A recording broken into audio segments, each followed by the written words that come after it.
Baik, Bismillahirrahmanirrahim. Assalamualaikum warahmatullahi wabarakatuh.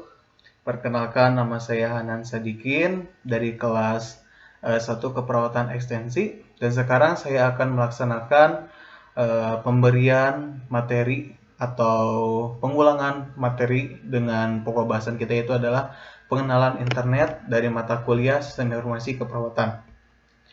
Oke, baik, langsung saja. Nah, sekarang kita akan ngebahas yang pertama itu tentang masalah website. Nah, website ini tentu sudah banyak orang yang mengetahui, tapi apakah kalian tahu apa itu website? Nah, jadi website di sini adalah sekumpulan halaman atau tampilan yang berisikan tentunya adalah informasi yang saling berhubungan yang umumnya berada pada Paladen atau disebut sebagai server yang disediakan secara perorangan, kelompok, ataupun organisasi. Nah, dari sejarah website itu sendiri, yaitu website ini pertama kali itu dibuat oleh tim Berners-Lee pada akhir tahun 1980-an. Nah, dan baru resmi secara online ini pada tahun 1991. Nah, website ini mulai dapat digunakan secara gratis oleh publik baru diumumkan oleh Kern tepatnya tanggal 30 April 1993. Nah, di sini tuh ada beberapa contoh jenis-jenis website. Yang pertama di sini ada website profil, website retail, terus ada website perusahaan yang umumnya digunakan oleh perusahaan-perusahaan, terus ada website travel dan juga ada website aplikasi. Nah, dari unsur-unsur website ini, di sini ada 3 unsur website. Yang pertama itu ada domain, hosting, dan browser. Nah, yang pertama kita akan bahas tentang masalah domain. Nah, domain ini adalah nama atau alamat atau URL unik yang diberikan untuk mengidentifikasi nama server komputer. Nah, seperti web server atau email server di jaringan komputer ataupun internet. Nah, jadi di sini buat teman-teman ada contoh dari domain itu. Nah, domain di sini itu ini adalah linknya, sebut link addressnya. Nah, di sini tuh ada HTTPS. HTTPS di sini adalah kita sebut sebagai prefix. Nah, di sini ada simbol S-nya itu. Nah, biasanya S ini adalah sebuah pengaman dari situs penyedia. Nah, biasanya kalau misalkan tidak memakai pengaman, hanya HTTP saja. Tetapi kalau misalkan si pemilik website ini sudah memakai pengaman, biasanya akan ada tambahan huruf S di sininya ya. Nah, terus yang keduanya itu ada www. Nah, www di sini disebut sebagai subdomain. Subdomain, terus ada di sini biasanya itu ada nama website itu sendiri, yaitu seperti Magic Workshop. Terus di sini Magic Workshop ini adalah nama website itu sendiri, dan di sini ada .com. Nah, .com ini disebut sebagai extension. Nah, di mana yang disebut sebagai domain name? Nah, domain name ini disebut sebagai domain name ini dari magicworkshops.com.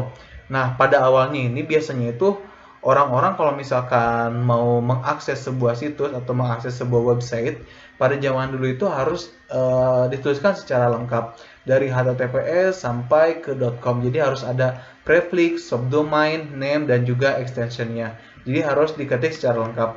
Tetapi karena kemajuan teknologi zaman sekarang, kita tidak perlu menulis alamat website secara lengkap. Hanya perlu menuliskan nama websitenya saja.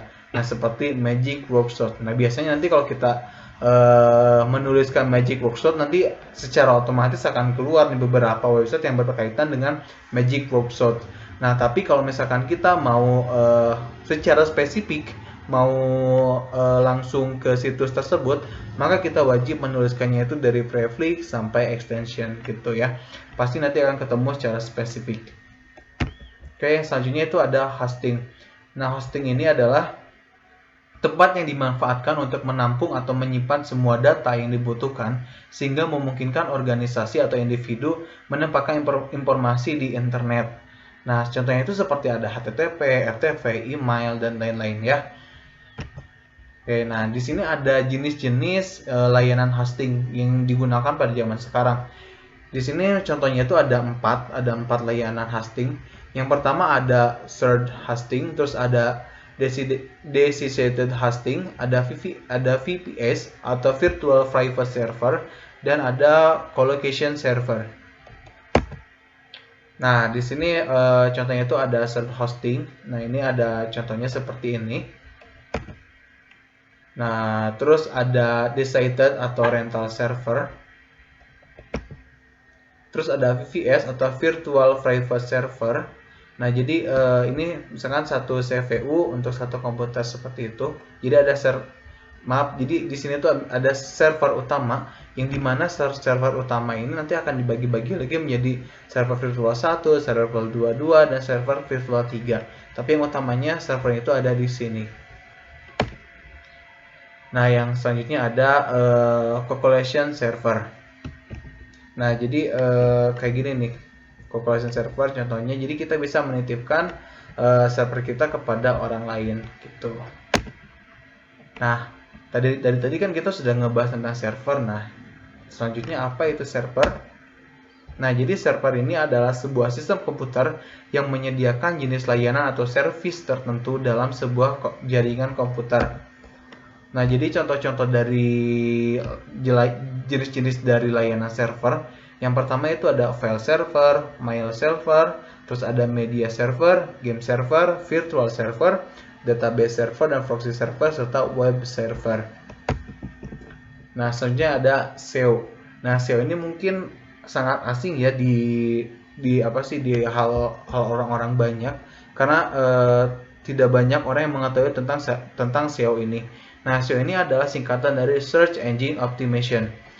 Nah, apa itu? Nah, jadi SEO ini adalah serangkaian proses yang dilakukan secara sistematis yang bertujuan untuk meningkatkan volume dan kualitas trafik kunjungan melalui mesin pencari menuju situs web tertentu dengan memanfaatkan mekanisme kerja atau algoritma mesin. Nah, jadi ini di sini contohnya si SEO ini bekerja. Nah, jadi untuk memanfaatkan kemajuan teknologi dan mesin. Nah, jadi semua perangkat ini bisa dilakukan secara bersama-sama dengan menggunakan SEO. Nah, mungkin cukup sekian presentasi dari saya tentang pengenalan internet. Mohon maaf apabila dirasa kurang. Semoga saja bermanfaat buat teman-teman semuanya. Terima kasih. Wassalamualaikum warahmatullahi wabarakatuh.